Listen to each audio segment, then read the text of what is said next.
Ce programme vous est offert par Orange.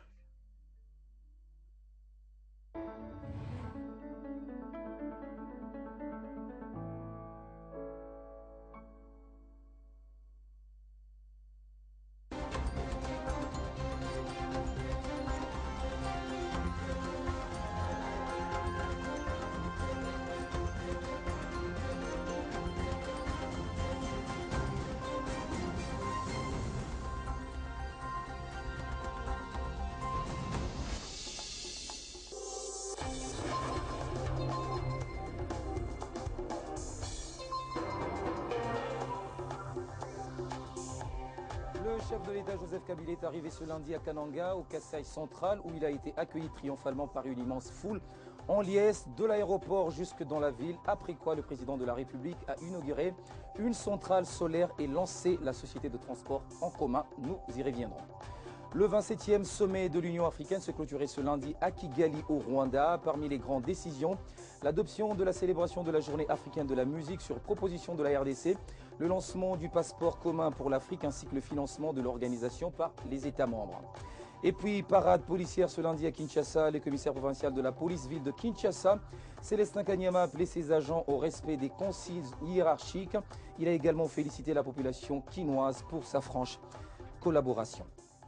Nouvelle édition du journal, bienvenue à tous. Merci d'être avec nous sur Télé 50, direction Kananga, chef-lieu du Kasaï central où le président de la République est arrivé ce lundi dans l'après-midi en provenance de Kigali au Rwanda après les travaux du 27e sommet des chefs d'État et des gouvernements de l'Union africaine. Joseph Kabila a été triomphalement reçu par une foule immense en liesse de l'aéroport jusque dans la ville pour l'inauguration d'une centrale solaire et le lancement de la société de transport en commun. On va à présent joindre notre envoyé spécial Blaise Manzanza qui est dans la suite du chef de l'État. Blaise, vous êtes en ligne avec nous à partir de Kananga. Le chef de l'État a inauguré ce parc solaire cet après-midi. De quoi s'agit-il concrètement ? Oui, Floride, il s'agit donc d'un projet de grande envergure qu'on appelle NRCAC. NRCAC qui veut tout simplement dire Énergie du Kasaï central. C'est un partenariat public-privé signé. Il faut souligner que c'est une première centrale solaire jamais réalisée en République démocratique du Congo et aussi en Afrique centrale francophone. Comprenez que l'ancienne centrale de la Société nationale d'électricité exigeait 330 litres par heure pour seulement desservir la population en 3 heures seulement par jour. Mais avec ce projet, c'est une grande innovation du fait que le parc solaire à lui seul a une capacité de 1,1 MW. Il est également fécondé avec 3 centrales intelligentes parce qu'ils sont capables de s'approvisionner en carburant. Donc, ça va donc produire, dans l'ensemble, donc, ça va produire une puissance maximale de 3,25 MW, pouvant donc desservir toute la ville sans interruption. Il faut également signaler que ce projet a coûté plus de 5 millions de dollars américains au gouvernement provincial. C'est une solution imminente que le président de la République, Joseph Kabila Kabange, a donnée donc au Kanangais. Blaise, une dernière question. Avec le lancement de ce parc, la ville de Kananga est électrifiée. Qu'en est-il alors du barrage de Katende ? Le discours du chef de l'État, le projet n'est qu'une solution provisoire car les travaux du barrage hydroélectrique des Katende sont aux arrêts depuis quelques mois. Ces travaux exécutés déjà à 65% vont reprendre à une vitesse de croisière, a promis le chef de l'État Joseph Kabila Kabange, parce que le courant du Grand Katende va donc desservir toutes les provinces qui constituent aujourd'hui le Grand Kasaï. La province du Kasaï central s'est résolument appropriée la vision du chef de l'État Joseph Kabila Kabange. Merci Blaise pour toutes ces précisions. L'actualité, clôture du 27e sommet de l'Union africaine. Parmi les grandes décisions figure l'adoption de la célébration de la journée africaine de la musique sur proposition de la République démocratique du Congo, le lancement du passeport commun pour l'Afrique et les financements de l'organisation de l'Union africaine par les États membres. En ce qui concerne l'élection du nouveau président de l'Union, l'élection du nouveau chef de la Commission a été reportée. Les chefs d'État ne se sont pas mis d'accord sur les successeurs de Nkosazana Zuma. Nous y reviendrons dans nos prochaines éditions également. Parlant de troïka stratégique dans ce journal, la tradition a été respectée ce lundi à la primature. La rencontre présidée par le chef du gouvernement a fait un constat sur la poursuite de la morosité économique au niveau mondial. La troïka a tout de même dénoncé un certain relâchement dans les chefs des opérateurs miniers au moment où le gouvernement a besoin de la production afin de faire face à la crise économique. Les perspectives sont plutôt bonnes pour le ministre de l'économie en rapport avec l'évolution économique du pays. Le taux d'échange a connu une variation quasi nulle au marché interbancaire. Le dollar américain s'est échangé à 990 francs congolais et au marché parallèle à 1065 francs congolais. Pour ce qui est de notre taux de croissance, selon les experts, il a été revu et se situe à 5,3%, ce qui reste quand même au-dessus de la moyenne africaine qui est de 2,5 et 3%. S'agissant de la paye se poursuit normalement. La vice-ministre du budget a fait rapport et il reste bien sûr toujours les coins les plus éloignés. Mais ce qui est important à signaler, c'est que une prime a quand même été déboursée au profit des syndicalistes qui avaient participé à l'opération propre pour dénicher les cas de détournement et de fraude dans la paye. De toute façon, quand je quitte, je t'appelle. Justement, au sujet de cette paye des agents et fonctionnaires de l'État, sachez que la réforme mise en place par le gouvernement de la République porte des fruits, ce qui démontre la volonté politique du président de la République du point de vue social. Et sur terrain, les bénéficiaires manifestent une grande satisfaction. Tenez par exemple, grâce au suivi du gouvernement, les missions de contrôle de la paye produit des résultats positifs et les réseaux mafieux sont de plus en plus démantelés. L'objectif étant de récupérer l'argent qui échappe au contrôle du gouvernement alors que certaines personnes ne sont encore pas payées. Alain Lino Mwamba. La réforme dans la paye des agents et fonctionnaires se poursuit en République démocratique du Congo. Et dans la politique actuelle du budget de l'État, il a été initié plusieurs stratégies pour ce faire. L'une d'entre elles est partie de la rencontre il y a quelques mois entre le chef du gouvernement et les syndicalistes. Quelqu'un qui a l'habitude de manger, quand vous voulez l'arracher cette proie-là, il va chercher des voies et moyens à vous écraser. Nous voulons que vous puissiez assurer notre sécurité. Le gouvernement prendra toutes les dispositions pour que vous soyez sécurisés. Il fallait alors discuter de la faisabilité de missions de contrôle de la paye qui avait notamment comme principal objectif le démantèlement des réseaux mafieux au sein de l'administration publique dans la paye des agents et fonctionnaires de l'État, promettant ainsi aux syndicalistes une récompense de 10% sur la somme à récupérer. Un souci du chef de l'État Joseph Kabila dans sa vision de permettre à tous les travailleurs d'obtenir leur dû en intégralité, mais aussi arriver à récupérer l'argent qui échappe au trésor pour satisfaire les non-payés et améliorer les conditions salariales. Cette vision relayée par le chef du gouvernement Augustin Matata Ponyo s'est vue suivie de près par le ministre d'État en charge du budget Michel Bongongo. Ainsi, plusieurs missions seront déployées sur le territoire national. Concernant d'abord 3 secteurs, la santé, les SU et les PSP. Et en seulement 3 secteurs, il a été récupéré environ 10 millions de dollars américains. Et comme promis, les 10% seront restitués aux syndicalistes. La somme est alors de 115 600 524 francs congolais. Une première en reconnu les concernés. On doit être sincère et honnête que cela crédibilise l'action du gouvernement. Très ravis, ces syndicalistes ont appelé leurs collègues fonctionnaires à soutenir cette action qui caractérise la vision du chef de l'État mise en œuvre par le gouvernement de la République. Pour le reste, les missions de contrôle vont se poursuivre dans les autres secteurs. Entre-temps, va s'ouvrir une étape d'identification des non-payés en vue d'une amélioration des conditions salariales. Fonctionnement de la police, mission constitutionnelle et apolitique, tels sont les points abordés par les commissaires provinciaux de la police ville de Kinshasa à l'occasion d'une parade tenue ce lundi à Limete Kingabwa. Il était question pour Célestin Kanyama d'appeler ses agents au respect des consignes hiérarchiques, mais il a également félicité la population quinoise qui ne cesse de donner à la police des informations pour mettre hors d'état de nuire tous ceux qui conspirent contre la paix et l'ordre public. Journée des questions et réponses sur l'insécurité dans la ville de Kinshasa. Le général Célestin Kanyama la débute par un échange avec les jeunes leaders des partis politiques et de la société civile venus aux nouvelles à la source. Pour que la sécurisation des Kinois et Kinoises ainsi que de leurs biens par le biais de votre commandement de la ville soit une réalité. En guise de réponse, le commissaire de police ville de Kinshasa les invite à la parade prévue dans le quartier Kingabwa.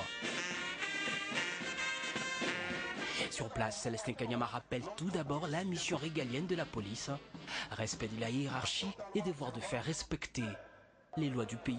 Vient ensuite le moment M, la présentation des présumés criminels arrêtés pour divers forfaits, dont celui de l'assassinat de l'avocat Jean Kisumboulé devant son domicile de Bandalungwa.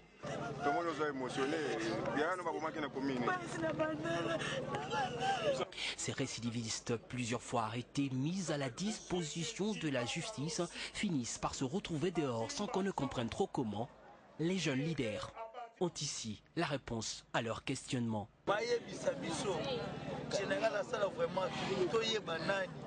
Comme à l'accoutumée, ils seront transférés devant les cours et tribunaux pour que chacun réponde de ses actes. Quant à la population, la police demande confiance et collaboration dans l'échange des informations pour la sécurité de nos milliers de vies. L'année académique 2015-2016 s'est achevée sur une note de satisfaction à l'Institut supérieur agro-vétérinaire et à la faculté de philosophie Saint-Pierre de Kimwenza. Plusieurs ingénieurs agro-vétérinaires ainsi que des philosophes sont déversés sur le marché de l'emploi congolais. La cérémonie de clôture de cette année académique est intervenue le week-end dernier à Kinshasa. L'occasion était offerte aux agents, aux dirigeants également jésuites d'annoncer officiellement l'ouverture dès l'année académique prochaine de l'Université Loya du Congo.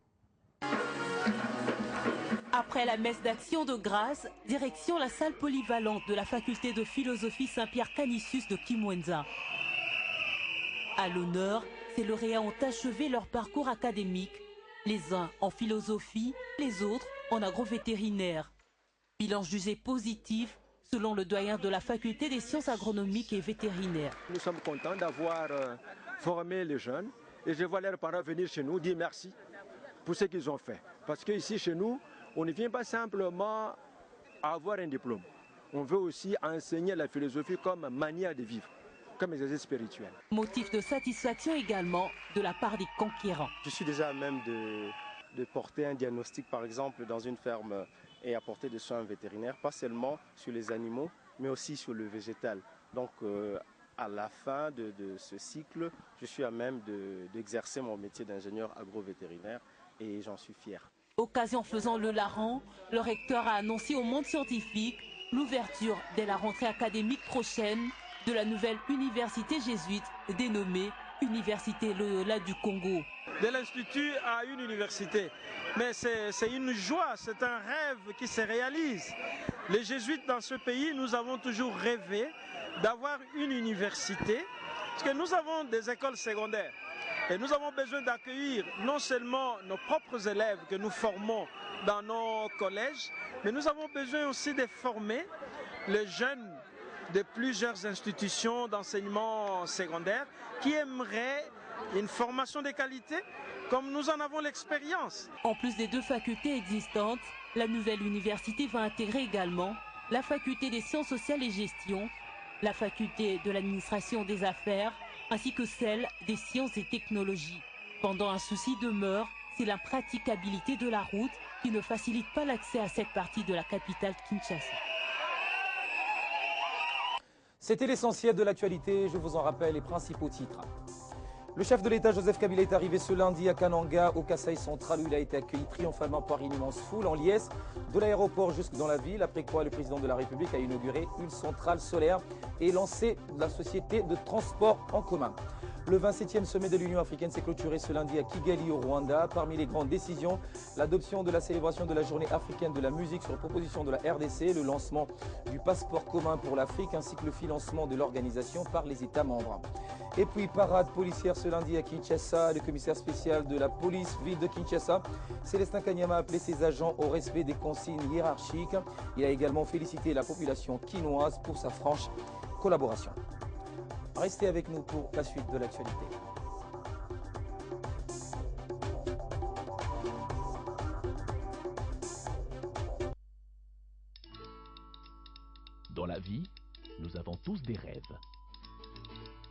objectifs et aspirations, vos projets d'avenir ainsi que ceux qui vous sont chers dépendent des choix que vous effectuez aujourd'hui. C'est pourquoi la Rabobank a créé Renaissance, le nouveau compte d'épargne qui vous propose un meilleur taux rémunérateur à court et à moyen terme. Ainsi, vous pourrez suivre l'évolution des intérêts générés par votre épargne et assurer un avenir meilleur à vos projets les plus chers. Rabobank is my bank.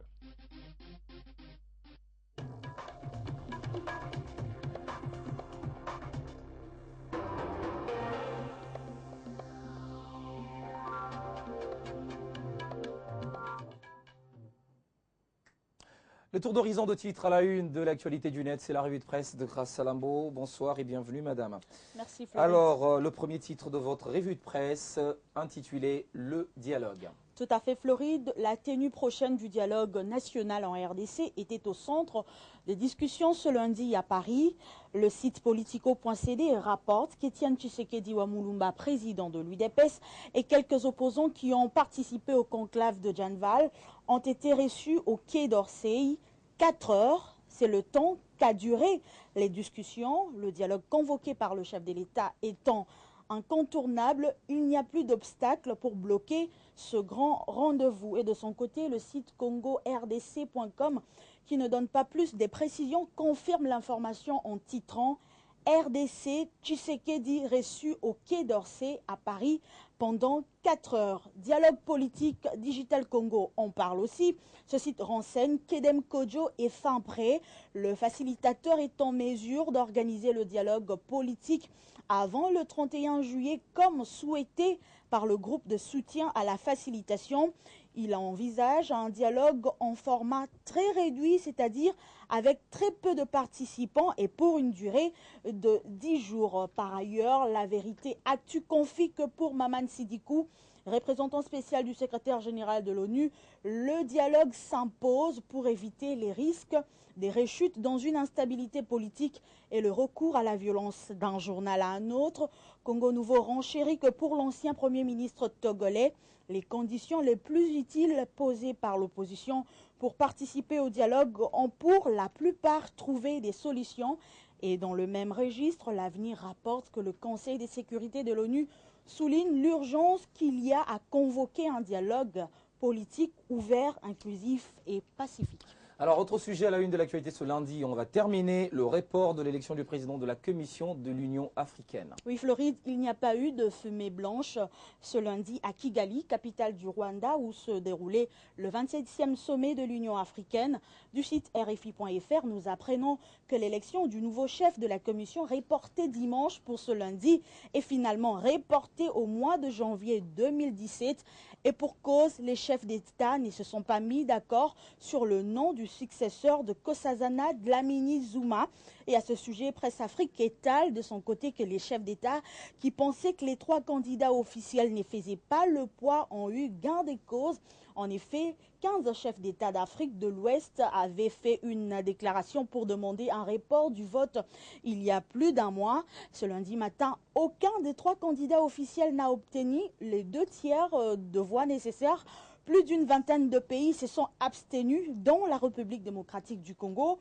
Tout est reporté au mois de janvier prochain avec la réouverture de la liste des candidats, ce qui devrait permettre aux Tanzaniens Jakaya Kikwete et aux Sénégalais Abdoulaye Batli d'entrer dans la course. Vous aussi, Floride, vous pouvez entrer dans la course si vous le voulez. Et Jeune Afrique indique qu'au-delà de cette non-élection, le sujet qui a animé ce dernier sommet, c'est le retour possible du Maroc au sein de l'Union africaine. Bienvenue. C'était l'essentiel de votre revue. Merci d'avoir été avec nous sur ce plateau Grasse. Merci Floride. Merci également à vous de nous avoir suivis. Retrouvez ce journal dans moins d'1 heure si vous l'avez raté. À très bientôt.